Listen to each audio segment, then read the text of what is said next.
Hello everyone, welcome to IS point. आज हम यहाँ पे बात करेंगे संविधान का दर्शन। ठीक है, तो अभी जो हमारा कॉन्स्टिट्यूशन वाला चैप्टर चल रहा था, इसमें बहुत सी चीज़ें जो है वो हम देख चुके हैं, यानी कि अदर कंट्री का संविधान किस टाइप से बनता है, हमारे इंडिया का संविधान कैसे बना है। ठीक है, और उसकी प्रोसेस क्या थी, हमने हालांकि पूरा डिटेल नहीं समझा, बट उसका थोड़ा सा एक जो होता है कि आधार जो बेस होता है उसे हमने कंप्लीट कर लिया। ठीक है, हालांकि उसके अंदर अभी बहुत सी चीज़ें हैं जो हमको पढ़ना है, और नेक्स्ट चैप्टर जैसे भी आते जाएंगे वहां पे सारी बातें आपकी क्लियर होती जाएंगी एक एक करके। ठीक है, तो अब इसमें हमको पढ़ना है संविधान के दर्शन के बारे में। तो यदि हम बात करते हैं कि जिन मूल्यों ने स्वतंत्रता संग्राम की प्रेरणा दी और उसे दिशा निर्देश दिए तथा जो इस क्रम में जांच परख लिए गए थे। ठीक है, यानी कि इसमें क्या बात की गई कि जो भी मूल्य थे उसने क्या किया कि स्वतंत्रता संग्राम की प्रेरणा दी और उसे दिशा निर्देश, दैट मीन्स जो भी गाइडलाइन दिए, या इसमें बात की गई है कि जो इस क्रम में क्या किया कि जांच परख लिए गए वे ही भारतीय लोकतंत्र का आधार बने। भारतीय संविधान की प्रस्तावना में इन्हें शामिल किया गया है। भारतीय संविधान की सारी धाराएं इन्हीं के अनुक्रम यानी कि इन्हीं के अनुरूप बनी है। ठीक है, ये मैं आपको कल भी समझा चुकी हूँ। और उसके बाद है कि संविधान की शुरुआत बुनियादी मूल्यों की एक छोटी सी उद्देशिका के साथ होती है और इसे संविधान की प्रस्तावना या उद्देशिका, और इंग्लिश में इसे प्रियम्बल भी बोला जाता है। ठीक है, तो आप तीनों ही वर्ड लिख लीजिएगा। तो क्या कहते हैं कि संविधान की प्रस्तावना या उद्देशिका और या कि प्रियम्बल। ठीक है, उसके बाद क्या है कि अमेरिकी संविधान की प्रस्तावना से प्रेरणा लेकर समकालीन दुनिया के अधिकांश देश ने अपने देशों के लिए क्या किया था कि संविधान की शुरुआत एक प्रस्तावना के साथ करते हैं, यानी कि अमेरिका के संविधान से ये जो प्रियम्बल है या उद्देशिका का फॉर्मेट है लिया गया था।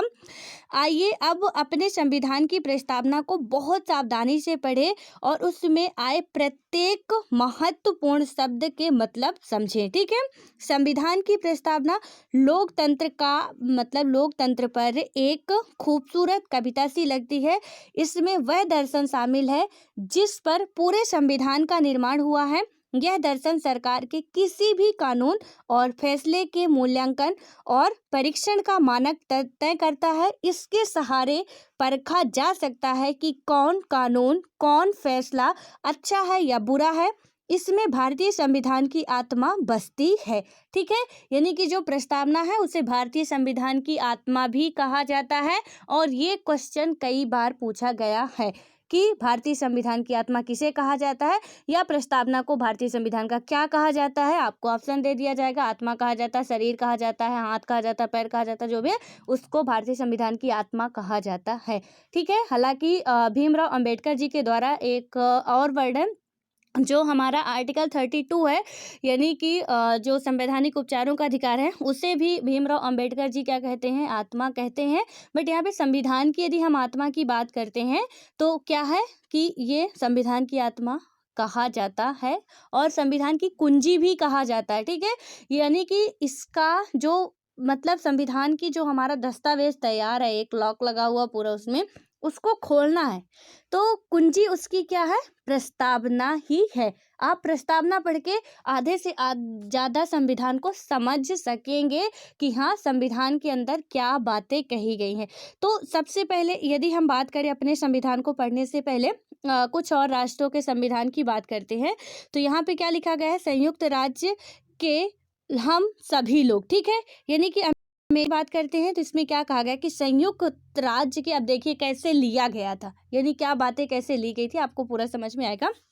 वहाँ का जो है कि संयुक्त राज्य के हम सभी लोग अधिक अच्छा संघ बनाने, न्याय की स्थापना करने, घरेलू शांति बनाने और साझा सुरक्षा व्यवस्था बनाने, जन कल्याण को बढ़ावा देने तथा अपने और अपनी समृद्धि में स्वतंत्रता का लाभ लेने के लिए संयुक्त राज्य अमेरिका के इस संविधान को स्थापित करते हैं और इसका अभिषेक करते हैं। ठीक है, तो ये तो हुआ कहाँ का, अमेरिका का, संयुक्त राज्य अमेरिका का। उसके बाद हम बात करें तो इसमें भी क्या कहा गया है, हम दक्षिण अफ्रीका के लोग, अब वर्ड को समझिएगा थोड़ा सा। ठीक है, क्या कहा गया इसमें, हम दक्षिण अफ्रीका के लोग अपने इतिहास में हुए अन्याय को स्वीकार करते हैं, अपनी भूमि पर आज़ादी और न्याय के लिए संघर्ष करने में कष्ट उठाने वालों को सलाम करते हैं। यानी कि हमने दक्षिण अफ्रीका के बारे में अच्छे तरीके से पढ़ा भी है और समझा भी है, ठीक है।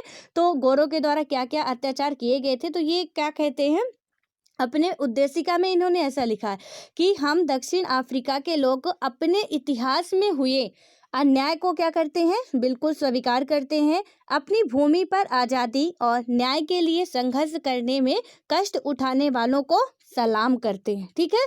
कि जो भी यहाँ पे कष्ट उठाए हैं उनको हम क्या करते हैं, सैल्यूट करते हैं। उसके बाद है कि अपने देश को बनाने और विकसित करने में मदद करने वाले लोगों का आदर करते हैं। ये बातें हमारे फंडामेंटल ड्यूटीज में कही गई हैं। आप पढ़िएगा जो भी हमारी फंडामेंटल ड्यूटीज हैं, और आपके लिए आज का होमवर्क है कि उनको आपको याद करना है और बताना भी है कि कितने हमारे मूल कर्तव्य हैं, ठीक है। तो पहले कितने थे, अब कितने हो गए, क्योंकि चेंजेस काफ़ी हुआ है तो हमें हमेशा अपडेट रहना ही होगा। तो आपको बताना है कि पहले कितने थे और अब कितने हैं। तो ये बातें आप कंप्लीट कर लीजिएगा। और उसके बाद यहाँ पे हम बात करते हैं और मानते हैं कि दक्षिण अफ्रीका उन सभी का है जो यहाँ रहते हैं, ठीक है।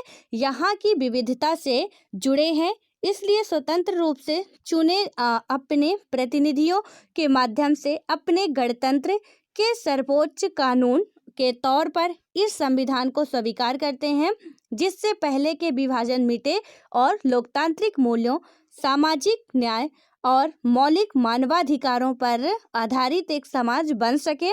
एक ऐसे लोकतांत्रिक और मुक्त समाज की स्थापना हो जिसमें सरकार लोगों की इच्छा के अनुसार बने और चले तथा हर नागरिक को क्या हो, कानून के समान संरक्षण मिले, सभी नागरिकों के जीवन की गुणवत्ता में सुधार हो और हर एक व्यक्ति की संभावनाओं को फलने फूलने की स्वतंत्रता हो और एक संयुक्त और लोकतांत्रिक दक्षिण अफ्रीका का निर्माण हो, जो राष्ट्र के समूह में एक संप्रभु देश के तौर पर अपना उचित स्थान प्राप्त कर सके।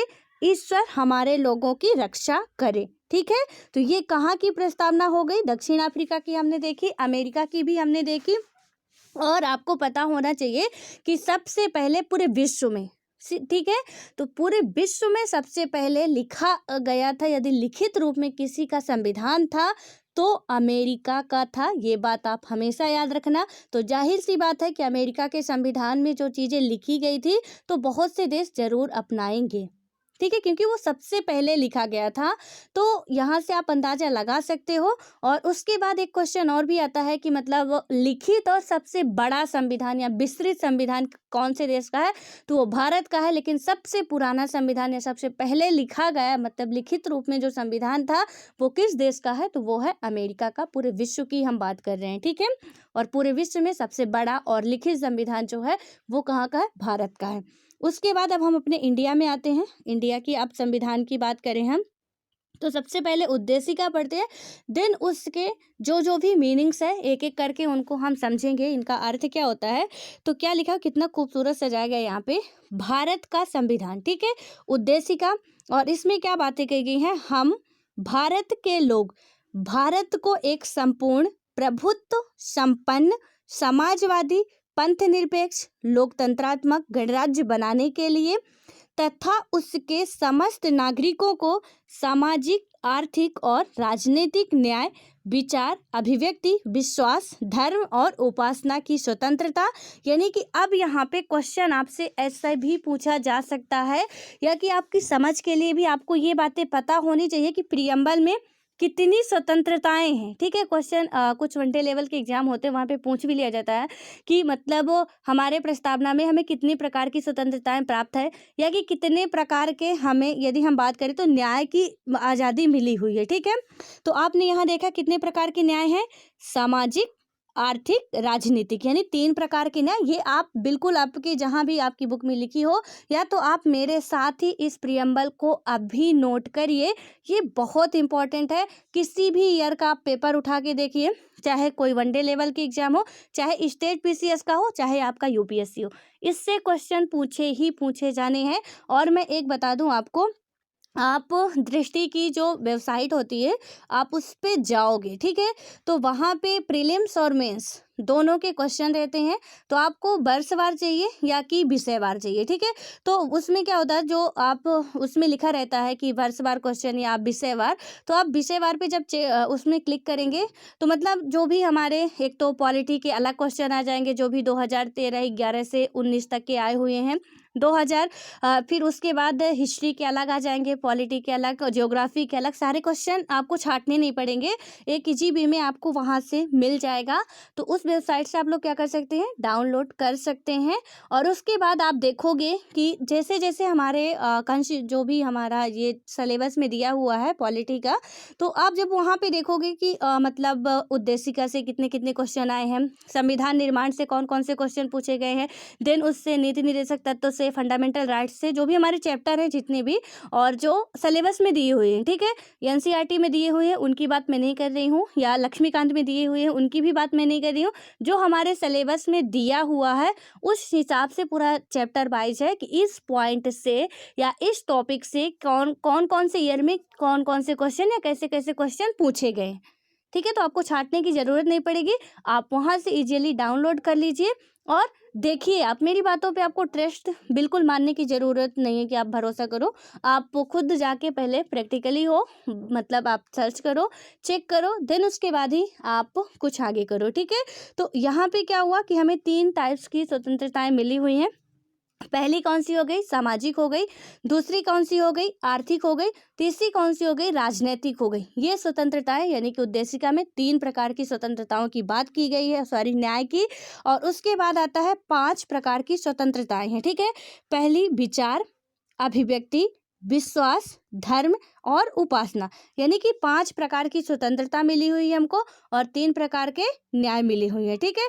उसके बाद हम बात करते हैं यहाँ पे, तो क्या है, प्रतिष्ठा और अवसर की समता प्राप्त कराने के लिए तथा उन सब में, यानी कि जितने भी लोग हैं, ठीक है, उन सब में व्यक्ति की गरिमा और राष्ट्र की एकता और अखंडता सुनिश्चित करने वाली बंधुता, ठीक है, बढ़ाने के लिए दृढ़ संकल्प होकर अपनी इस संविधान सभा में आज तारीख, यानी कि जिस दिन ये लागू किया गया था, तो क्या बताया जा रहा है कि हम सभी दृढ़ संकल्प होकर अपनी इस संविधान सभा में, जो संविधान सभा थी वहाँ पे जितने मेंबर थे, क्योंकि संविधान सभा के द्वारा ही संविधान का निर्माण किया गया था, तो यहाँ पे क्या बताया गया कि अपनी इस संविधान सभा में आज तारीख, यानी कि जिस दिन वो लागू कर रहे थे कि 26 नवंबर 1949 ईस्वी, ये ईस्वी भी लिखना कभी मत भूला करिए जब भी आप सन कहीं भी लिखते हैं। यदि नहीं लिखते हैं तो कोई बात नहीं, यदि लिखते हैं तो जो ईस्वी होता है या बीसी होता है आप उससे लिखना बिल्कुल भी ना भूलें, क्योंकि आपको पता है कि पहले बीसी चलता था फिर एडी आया है, ठीक है। तो इसलिए आपको ये लिखना बहुत इंपॉर्टेंट होता है। तो यहाँ पे क्या लिखेंगे आप, 26 नवंबर 1949 ईस्वी, मिति मार्गशीर्ष शुक्ला सप्तमी संवत 2006 विक्रमी को एतद द्वारा इस संविधान को अंगीकृत, अधिनियमित और आत्मार्पित करते हैं। अब ये जो आपको ये ब्लैक सा दिख रहा है यहाँ पे, अब इसमें भी बहुत बड़ा एक पॉइंट है, ठीक है। आपके क्वेश्चन बनते कैसे हैं, अब यहाँ पे क्वेश्चन बनते ऐसे हैं, आपको दे दिया जाएगा सही क्रम में सेट करना, यानी कि बता दिया जाएगा कि इन निम्न में से कौन सा ऑप्शन है जो कि सही क्रम में व्यवस्थित है।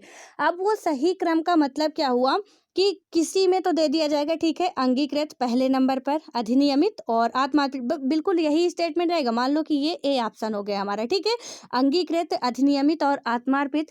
देन बी ऑप्शन में हमारा दे दिया कि क्या दे दिया, अधिनियमित दे दिया पहले, उसके बाद दे दिया हमारा अंगीकृत और उसके बाद हमारा दे दिया आत्मार्पित, ठीक है।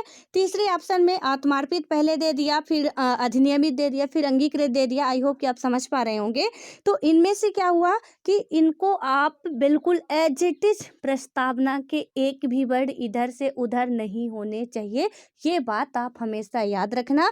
ये जो लास्ट में लिखा गया है तो अंगीकृत पहले है, यानी कि पहले ही आना चाहिए। आप ऐसा नहीं कह सकते हो कि एतत् द्वारा इस संविधान सब, मतलब कि इस संविधान को आत्मार्पित, अधिनियमित, अंगीकृत, बिल्कुल ऐसा आप कहते हो तो बहुत ही गलत होगा। और क्वेश्चन आप बिल्कुल प्रीवियस ईयर के पहले देखिए, देन आपको ट्रस्ट होगा कि हाँ क्वेश्चन पूछे जाते हैं या नहीं पूछे जाते हैं।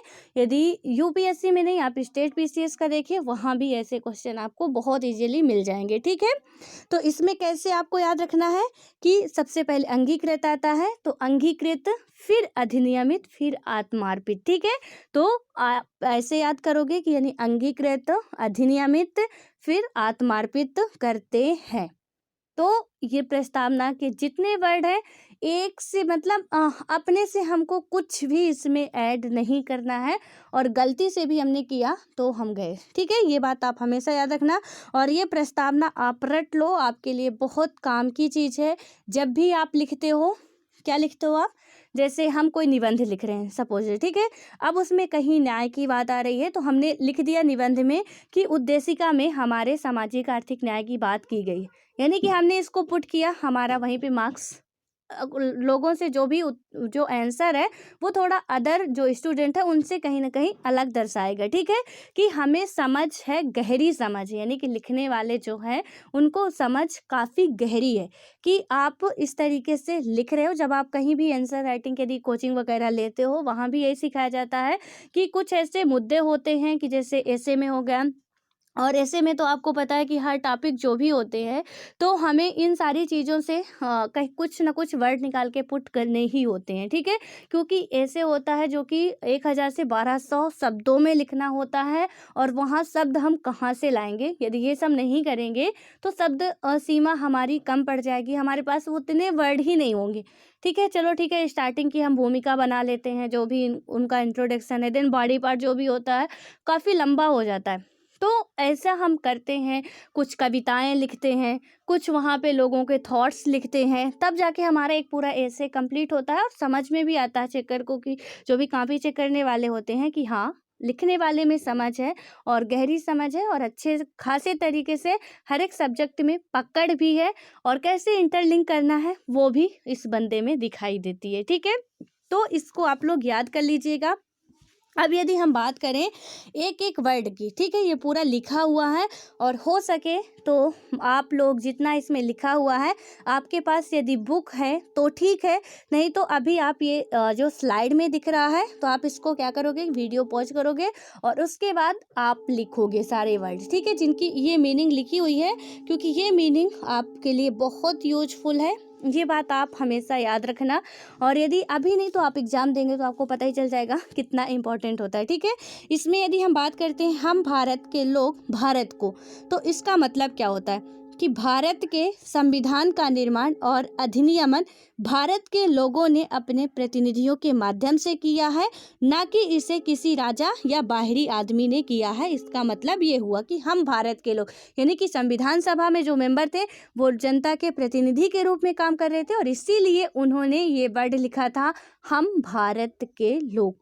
ठीक है, हमने अफ्रीका का भी देखा, उसमें क्या लिखा हुआ, हम अफ्रीका के लोग, दक्षिण अफ्रीका के लोग। अमेरिका का भी देखा हमने कि हम संयुक्त राज्य अमेरिका के लोग। तो यहाँ पे यही है कि वहाँ के जनता के प्रतिनिधि, ऐसा नहीं कि सारी जनता ने आके उसमें हस्ताक्षर किया या कुछ लिखा, सारी, जैसे हम देखते हैं हर एक 10 लाख पे एक लीडर होता है, तो वैसे वहाँ पे भी था। हालांकि इलेक्शन वगैरह कुछ ऐसा वाला प्रावधान नहीं था कि इलेक्शन होगा, बट कुछ अलग तरीके से वो चुने जाते थे कि जनता, हाँ ये हमारा लीडर है, हमारी तरफ से ये वर्क करेगा।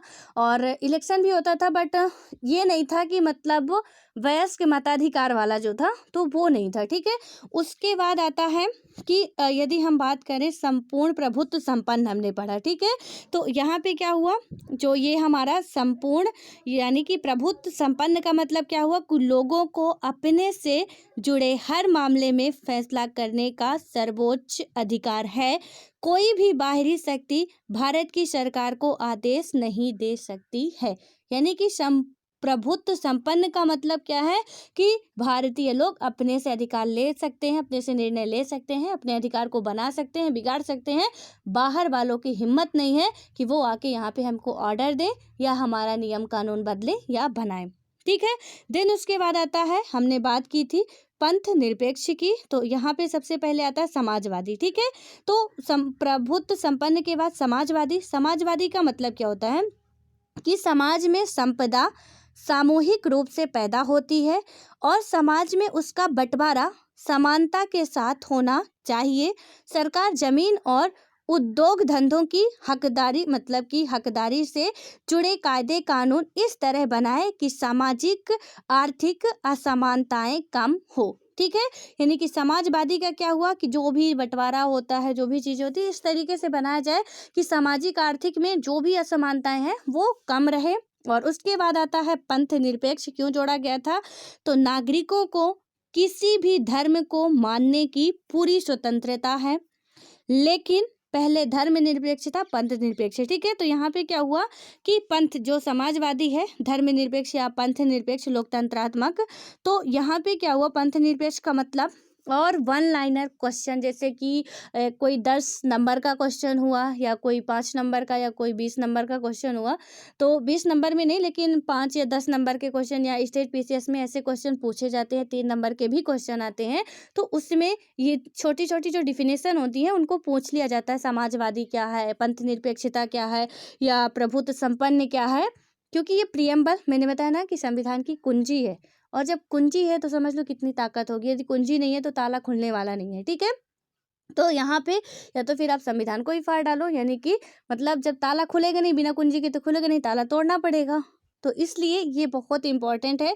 अब यहाँ पे पंथ निरपेक्ष का मतलब क्या हुआ कि नागरिकों को किसी भी धर्म को मानने की पूरी स्वतंत्रता है, लेकिन कोई धर्म आधिकारिक नहीं है। सरकार सभी धार्मिक मान्यताओं और आचरणों को समान सम्मान देती है, यानी कि जो सरकार है वो सभी धार्मिक मान्यताओं और आचरणों को क्या करती है, समान सम्मान देती है। भारत में रहने वाला प्रत्येक नागरिक अपने धर्मों को मान सकता है, ना तो उसमें राज्य हस्तक्षेप कर सकता है और ना ही सेंट्रल गवर्नमेंट उसमें हस्तक्षेप कर सकती है कि आपको यही धर्म मानना होगा। ठीक है, ये होता है पंथ निरपेक्ष का मतलब कि जहाँ पे कि कोई बाध्यता ना हो कि आप ये धर्म नहीं मानोगे, दैट मीन्स धर्म अपने अपने धर्म को मानने की पूर्ण स्वतंत्रता होती है। उसके बाद हमारा आता है लोकतंत्रात्मक।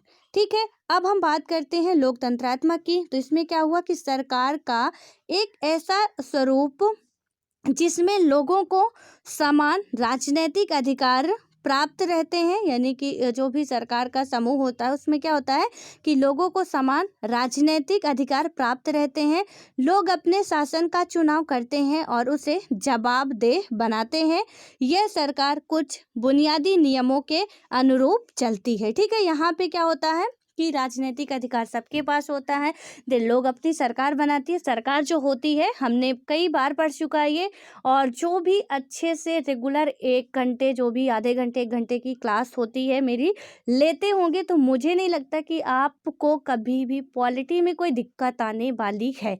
आप कोई भी बुक ना पढ़ें फिर भी पॉलिटी के, क्योंकि कोई भी चीज़ जो हमारे कंसेप्ट क्लियर होने चाहिए, बाकी हमको करना तो सारी चीज़ें अपने से ही होती हैं। ठीक है, तो हमारा जो कंसेप्ट है वो बहुत बेहतर तरीके से कंप्लीट होता जा रहा है कि क्या क्या चीज़ें कैसे कैसे होती हैं और कैसे हम लॉजिक लगा सकते हैं कि ये चीज़ें यहाँ से थी यहाँ से थी, इसका मतलब क्या होगा, कैसे होगा। ठीक है, तो बस इतना टाइम आप लोग निकाल लिया करिए और आपकी अच्छी समझ बनती जाएगी। ये मैं नहीं कह रही हूँ, आप खुद से एनालिसिस करिए और खुद से समझिए कि हाँ कुछ प्रॉफिट हो रहा है या नहीं हो रहा है। ठीक है, इसमें क्या हुआ कि यानी कि जो भी लोकतंत्र में जो भी हम चुनते हैं अपने प्रतिनिधि को, वो हमारे प्रति जवाबदेह होता है।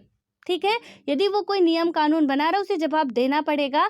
और हमने देखा भी है कि जब भी होता, जैसे एपीएमसी एक्ट आया, यहाँ पे किसान आंदोलन करे, सरकार को जवाब देनी पड़ेगी। मोदी जी लगातार आप देखेंगे जब ये कानून पेश किए थे तो संसद में उन्होंने 3 कृषि से रिलेटेड कानून पेश किए थे। ठीक है, अब जब पंजाब की जो भी हरियाणा की जनता थी उसने हंगामा खड़ा कर दिया, तो वहाँ पे सरकार लगातार प्रेस कॉन्फ्रेंस के जरिए क्या कर रही थी, किसानों को जवाब देने की कोशिश कर रहे थे, यानी उनको समझाने की कोशिश कर रहे थे कि इसमें ऐसा नहीं, ऐसी बातें कही गई हैं, ये चीज़ें हैं। आप यदि बिल्कुल करंट से अपडेट रहते हैं तो आपको ये सारी बातें पता होंगी। और वो ऐसा क्यों कर रहे थे, होता ना कि वो बना दिए हैं, जनता मरती है तो मरने दो, हंगामा करती है तो करने दो, कौन सा हमारा क्या जा रहा, तो वो जवाब नहीं देते। लेकिन हमने चुना उन्हें जवाब देना ही पड़ेगा, और ये हमारे प्रियम्बल में बात कही गई है और हमारे संविधान में भी बात कही है कि वो जनता के प्रति जवाबदेह होंगे। और उसके बाद है कि राजनीतिक अधिकार, कि हमें भी, यदि हम भी लीडर बनना चाहते हैं तो हमें कोई रोक नहीं है कि हम एक गरीब हैं तो हम वहाँ पे अपना क्या कर सकते हैं, लीडरशिप नहीं पा सकते हैं या कोई नेता नहीं बन सकते हैं, बिल्कुल बन सकते हैं, हमें पूरा अधिकार है। उसके बाद हमारा आता है गणराज्य। ठीक है, अब गणराज्य की हम बात करें यदि, तो इसमें क्या है, गणराज्य का मतलब है कि शासन का प्रमुख लोगों द्वारा चुना हुआ व्यक्ति होगा, ना कि किसी वंश या राज खानदान का होगा। यानी कि शासन का प्रमुख जो होता है, जो राष्ट्र प्रमुख होता है, जैसे भारत के राष्ट्रपति की हम बात करें तो यहाँ पे हमारा देश एक गणराज्य है। ठीक है, इसमें क्या है कि जो राष्ट्र प्रमुख का पद होगा वो वंशानुगत नहीं होगा। जैसे कि आप सपोज राष्ट्रपति में हम यहाँ पे देख रहे हैं कि रामनाथ कोविंद जी अभी वर्तमान समय के राष्ट्रपति महोदय हैं। ठीक है, अब ऐसा हो कि वो अभी राष्ट्रपति महोदय हैं और उनके बाद उनका बेटा ही बने, या बेटे के बाद फिर उनका जो भी उनका बेटा हो वो बने, तो ना तो ये वंशानुगत है, ना तो किसी शाही घराने से, कि मतलब कोई शाही घराने से हो तो वही जाके राष्ट्रपति बन सकता है, ऐसा नहीं है। इसमें जो भी जनता चुनेगी, अब हाँ, अभी हम लोग बहुत आगे ये सारी चीज़ें पढ़ने वाले हैं कि जनता के द्वारा ही चुने जाते हैं ये लोग भी, लेकिन डायरेक्ट जनता नहीं देती है, यानी कि प्रत्यक्ष या अप्रत्यक्ष रूप से चुने जाते हैं। तो वहाँ पे ऑब्लिक में लिखा होता है, आप ऐसे लिख सकते हो प्रत्यक्ष या अप्रत्यक्ष रूप से, लेकिन जनता हम लोग जाके डायरेक्ट नहीं चुनते कि यही हमारे देश के राष्ट्रपति बनेंगे, लेकिन कहीं ना कहीं जनता के जो प्रतिनिधि होते हैं उनके द्वारा चुने जाते हैं, और जब उनके द्वारा चुने जाते हैं उनका भी इलेक्शन होता है, उनकी भी वोटिंग होती है।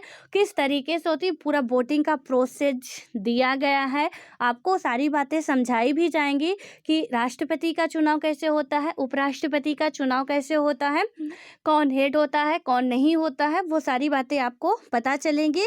तो वहाँ पे होता क्या है कि जैसे हमने बस जनता के प्रतिनिधि, आप समझ लो कि हम हैं। ठीक है, जैसे हम भारत के लोग, यानी कि 10 लाख पे एक जो व्यक्ति है वो 10 लाख का प्रतिनिधित्व कर रहा है, वही व्यक्ति वहाँ वोटिंग में पार्टिसिपेट करेगा, यानी माना जाएगा कि जनता के द्वारा ही चुना जा रहा। ठीक है, तो ये सारे नियम कानून जो भी हैं बहुत सोच समझ के बनाए गए थे और बहुत बेहतर तरीके से सारी बातें करी गई थी। ठीक है, तो यहाँ पे गणराज्य का मतलब क्या हुआ कि जो भी शासन का या राष्ट्र प्रमुख का जो पद होता है तो वो वंशानुगत या राजशाही घराने से ना होकर जनता के द्वारा प्रत्यक्ष या अप्रत्यक्ष रूप से चुना जाता है। ठीक है, उसके बाद होता है, उसके बाद हमारा क्या आता है, गणराज्य के बाद आता है न्याय। न्याय की अब हम बात करते हैं, जो हमने 3 न्याय आपको बताए, यहाँ पे न्याय का है नागरिकों के साथ उनकी जाति, धर्म और लिंग के आधार पर भेदभाव नहीं किया जा सकता है।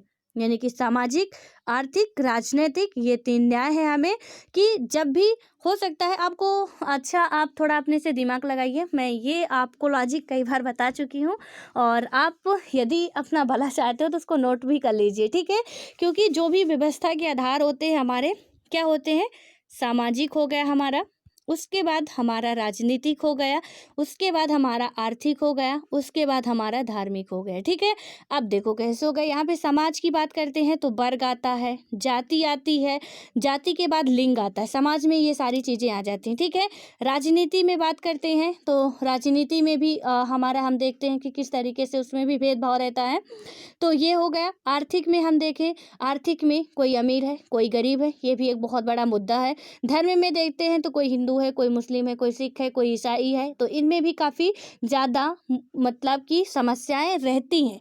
तो क्या बात की गई है कि नागरिकों के साथ उनकी जाति, चाहे आप हिंदू हो चाहे मुस्लिम हो, दैट मीन्स जाति का मतलब हिंदू मुस्लिम नहीं, हिंदू मतलब कि जाति का मतलब ये जैसे एक हिंदू वर्ग है। ठीक है, हिंदू में आप देख रहे हो कि ब्राह्मण है, क्षत्रिय हैं, शूद्र हैं, वैश्य हैं, और उसके बाद भी ब्राह्मण के अंदर जाति है, यानी कि इंटर जाति, यानी कि अंदर से अंदर जाति घुसती जाती है। जैसे कि अभी हमने तो ब्राह्मण, क्षत्रिय, शूद्र, वैश्य में बांट दिया, लेकिन उसके बाद अब ब्राह्मण में पता नहीं कौन कौन से कास्ट होते हैं, फिर उसमें गोत्र भी होते हैं, फिर उसमें दुनिया भर का जो भी होता है। इसी तरह हर एक जो जातियाँ होती हैं उनके अंदर भी बहुत सारी जातियाँ होती हैं, और बहुत वो अपने में कुछ ब्राह्मण ऐसे होते हैं जो कि दूसरे मतलब ब्राह्मण में भी कुछ हाई क्वालिटी के होते हैं, कुछ लो क्वालिटी के होते हैं, ठीक है। अब उनमें से कुछ ऐसे होते हैं कि पानी नहीं पीते, जो लो क्वालिटी वाले होते हैं उनके यहाँ जाके। तो अब ब्राह्मण में ही ऐसे भेदभाव चल रहा, ठीक है एक ही जाति के हिंदू हैं, सबसे पहले तो एक ही धर्म है, देन उसके बाद एक ही जाति के हैं, चलो आप ब्राह्मण ही हो, चाहे आप पांडे हो, चाहे शुक्ला हो, चाहे जो भी हो, तो आप ब्राह्मण हो, ठीक है। उसके बाद क्या होता है कि ये तो ठीक है कि इसका हो गया। देन उसके बाद आपकी गोत्र क्या है, फलाना पकड़ जो भी होता है, ये पहले बहुत ज़्यादा होता था, आज भी होता है, शादी ब्याह में तो ये अभी भी बहुत ज़्यादा चलता है। और वजह यही होती है कि कोई जो यदि मतलब दो प्यार करने वाले हुए और अलग अलग जाति के हुए तो उनको मार दिया जाता है, क्योंकि ब्राह्मण होते हुए भी उनका यदि गोत्र नहीं मिल रहा तो भी मार दिया जाता है, ठीक है। या कि उनको समाज से बहिष्कृत कर दिया जाता है, घर से निकाल दिया जाता है, जितना मतलब कर सकते हैं अपनी तरफ से पूरी कोशिश करते हैं उनको सताने की। तो ये सब होता है, इसीलिए इसमें क्या बात की गई है कि जाति, ठीक है। तो जाति का मतलब आप समझ गए, धर्म। धर्म का मतलब है कि आप हिंदू धर्म को मानते हो, आप मुस्लिम धर्म को मानते हो, आप सिख धर्म को मानते हो, ईसाई धर्म को मानते हो। उसके बाद आता है लिंग। लिंग में क्या हो गया कि महिला पुरुष में आप भेदभाव नहीं करो। तो ये सारी बातें न्याय के आधार पे होती हैं और इसमें भेदभाव नहीं करना चाहिए, न्याय ये इसीलिए। और ये हर सेक्टर पे होता है, चाहे सामाजिक क्षेत्र में देखें, राजनीतिक क्षेत्र में भी ये सारी समस्याएं रहती हैं, आर्थिक क्षेत्र में भी रहती हैं, धार्मिक क्षेत्र में भी रहती हैं, हर एक क्षेत्र में हमको देखने को मिलती हैं। देन उसके बाद हमारी आती है स्वतंत्रताएं, जो 5 प्रकार की दी गई हैं। स्वतंत्रता में क्या बात कही गई है कि नागरिक कैसे सोचे, किस तरह अपने विचारों को अभिव्यक्त करे और अपने विचारों पर किस तरह अमल करे, इस पर कोई अनुचित पाबंदी नहीं है। यानी कि नागरिक जो भी है कैसे सोचे, दैट मीन्स विचार, अभिव्यक्ति, जो वो उसके अंदर विचार आ रहे हैं, कोई इसमें रोक नहीं सकता कि आप सोच रहे हो कि आज मुझे क्या करना है, मतलब कि कहीं पार्क में घूमने जाना, आपके अंदर ये विचार आ रहा है, ठीक है। अभिव्यक्ति दैट मीन्स आप बोल रहे हो किसी से कि हमको ये करना है, तो मैं ये नहीं कह सकती हूँ या कि आपकी सरकार ये नहीं कह सकती आपसे कि नहीं तुम ये सोचोगे ही नहीं, मतलब तुम्हारे ये काम का ही नहीं, तुमको सोचना भी नहीं है कि तुमको पार्क जाना ही जाना है, बोलना तो दूर की बात है, ठीक है। तो यहाँ पे कोई पाबंदी नहीं है, आप जो सोचना चाहते हो बिल्कुल वो सोच सकते हो, कोई रोक टोक नहीं है। जो आप बोलना चाहते हो, चाहे आप आंदोलन करना चाहते हो, अब ऐसा नहीं है कि आप बिल्कुल फिर देशद्रोही बन के ही बोलो कि नहीं हम आईएसआई में मिल जाएंगे और फिर बोलेंगे, तो ऐसा भी अभिव्यक्ति आपको नहीं मिली हुई है। लेकिन अभिव्यक्ति का मतलब आपके जो भी विचार हैं, जो भी सोचे हैं, आप रख सकते हैं, ठीक है। यदि आपको लगता है कि ये रखनी चाहिए जनता के सामने, बिल्कुल आप रख सकते हो, कोई रोक टोक नहीं है। उसके बाद आता है विश्वास। विश्वास भी यहाँ पे है। धर्म, धर्म भी हमारा क्या है, एक स्वतंत्रता ही है। और उसके बाद उपासना, हम व्रत करना चाहते हैं, हम कुछ भी इतने दिन की भूख हड़ताल करना चाहते हैं, जो भी हम कर सकते हैं, हमको कोई पाबंदी नहीं है, हम ये चीज़ें नहीं कर सकते हैं, ठीक है। और आई होप कि आपको ये वर्ड जो है उनकी मीनिंग समझ में आ रही होगी। 1 से 2 बार आप इस वीडियो को देखेंगे, इसको लिखेंगे, ठीक है। थोड़ी सी मेहनत यार किया करो, ज़रूरी है करना। आप इसको लिख लीजिए। ये मैं किसी भी चीज़ के लिए सिर्फ कीवर्ड लिखवाती हूँ, ज़्यादा मैं लिखवाती नहीं हूँ, लेकिन ये बहुत इंपॉर्टेंट है। आप लिखेंगे तो ये प्रियम्बल तो लिखेंगे ही 1 से 2 बार, मतलब जब तक आपको रट ना जाए तब तक आपको लिखना है। आपको रट जाती है एक ही बार में, बहुत अच्छी बात है। नहीं रटती आप इसको लिखो, क्योंकि एक एक वर्ड इसके जैसे लिखे हुए हैं वैसे ही आपको लिखना है, वैसे ही आपको समझना है, वैसे ही आपको पढ़ना है। अदरवाइज एक भी वर्ड मिस हुआ, इधर का उधर मिस नहीं, इधर का उधर हुआ तो काम गड़बड़ हो सकता है, ठीक है। अब उसके बाद हमारा आता है स्वतंत्रता के बाद आता है हमारा क्या, यहाँ पे यदि हम बात करते हैं समता की, तो समता में क्या क्या बातें कही गई हैं। ये हमारा जो समता है, समता की यदि हम बात करें, प्रतिष्ठा और अवसर की समता प्राप्त कराने के लिए, ठीक है। तो क्या है समता, कानून के समक्ष सभी लोग समान हैं, पहले से चली आ रही सामाजिक असमानताओं को समाप्त होना होगा। सरकार हर नागरिक को समान अवसर उपलब्ध कराने की व्यवस्था करे, इसलिए समता की बात की गई है। दैट मीन्स समानता के अधिकार की बात यहाँ पे की गई है।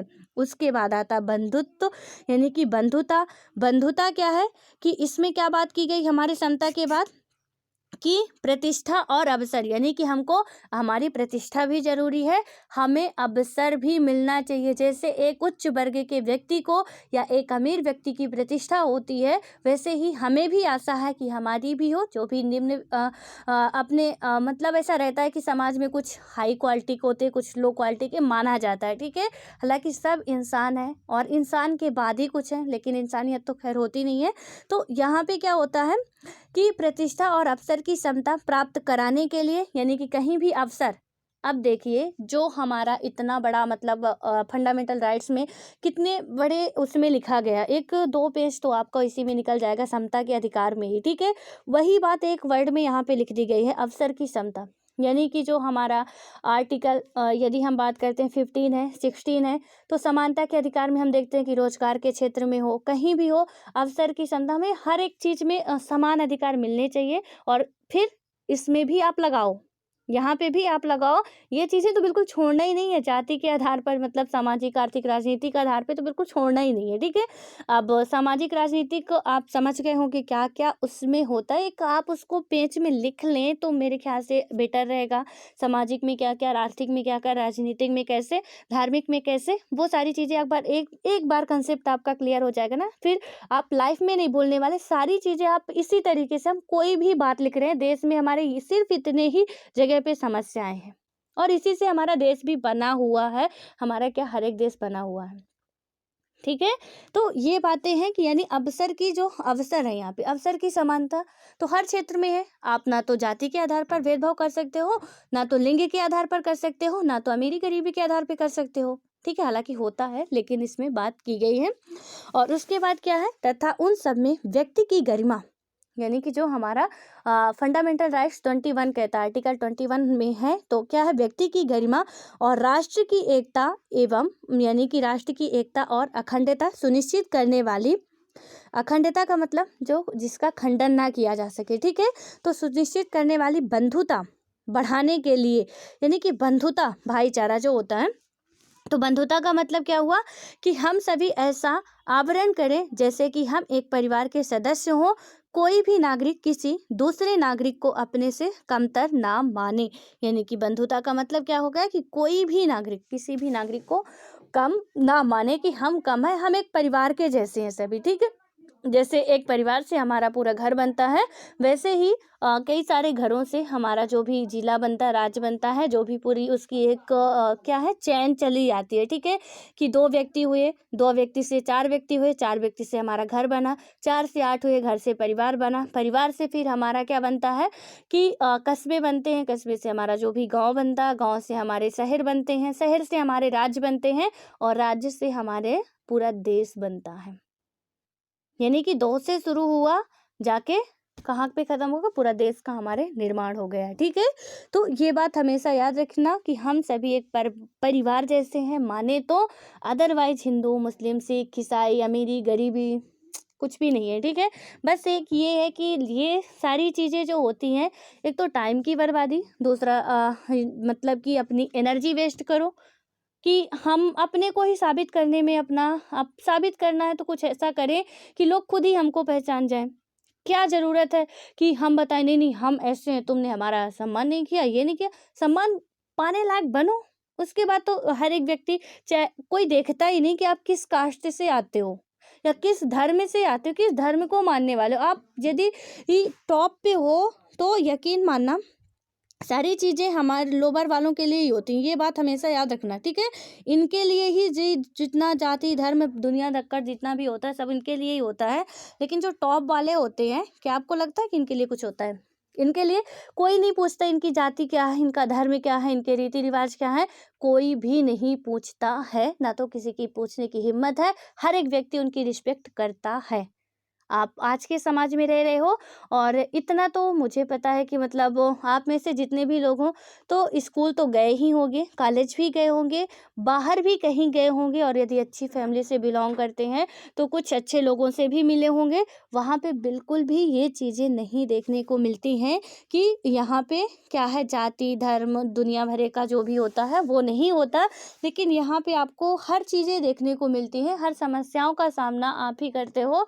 तो ये सारी चीज़ें होती हैं, ठीक है? इसलिए आप यहाँ से यहाँ आओ, उसके बाद ऐसा कुछ रह ही नहीं जाएगा कि हमें साबित करना पड़े कि नहीं हम ये हैं, आप हमारी इज़्ज़त करो। लोग ऑलरेडी हमारी इज़्ज़त करेंगे, हमारी रिस्पेक्ट करेंगे, कहने की ज़रूरत हमें नहीं पड़ेगी, ठीक है? ना तो झगड़ने की ज़रूरत पड़ेगी, ना तो अपने धर्म को बताने की ज़रूरत पड़ेगी कि नहीं हम ये नहीं ये हैं, हम इतने पैसे वाले, इतने अमीर हैं, इतने गरीब हैं। फिर हमको वो सारी चीज़ें दिखेगा, हम बताएँगे नहीं।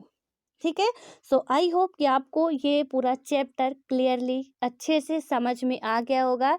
एंड डोंट वरी, अभी इसके बारे में हम और भी ज़्यादा पढ़ने वाले हैं, क्योंकि अभी तो ये बस शुरुआत है। अभी आगे आगे देखते चलिए कितना मज़ा आने वाला है, ठीक है? कितना अच्छे से हम लोग अपनी जो भी पॉलिटी है उसको कंप्लीट करने वाले हैं। सो मिलते हैं अपने नेक्स्ट वीडियो में।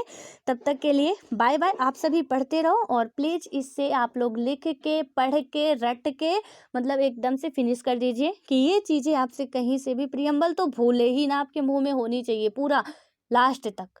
जो भी हमारा है अंगीकृत अधिनियमित और आत्मार्पित करते हैं, यहाँ तक हम भारत के लोग से लेकर एक एक वर्ड याद होने चाहिए।